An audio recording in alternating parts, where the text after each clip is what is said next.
இந்த பலிபூசை எங்கே வச்சு வைக்கணும்? இங்கே தானே நிற்கணும், இதானே பலிபீடம். இப்போ நான் இன்னைக்கு ஒரு நாள் சேஞ்சுக்காக நான் அந்த மூலையில் நின்றுக்கிறேன், அங்கேருந்து பூசை வைப்பேன், நீங்கள் ஒத்துப்பீங்களா? இடம் ஒரு ஆர்டர். பூசை ஆரம்பிக்கும் போது அங்கே ஆரம்பிக்கணும், நற்செய்தி வாசிக்கும் போது இங்கே வாசிக்கணும், பலி ஒப்பு கொடுக்கும்போது இங்கே ஒப்பு கொடுக்கணும். இப்போ எங்களுக்கு ஆர்டர் இருக்குல்ல. இப்போ நீங்கள் கோயிலுக்குள்ளே வரும்போது எங்கே இருக்கணும்? கோயில் உள்ளே வரணுமா இல்லையா?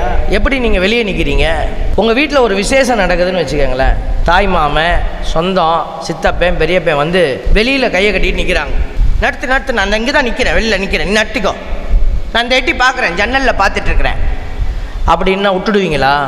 ஆண்டவர் ஒரு விருந்து கொடுக்குறார். இந்த விருந்தை நீங்கள் எங்கேருந்து பெற்றுக்கொள்ளணும்? ஆலயத்திற்குள்ளே ஓடி வரணும். இடம் பாருங்கள் எவ்வளோ கிடக்கு.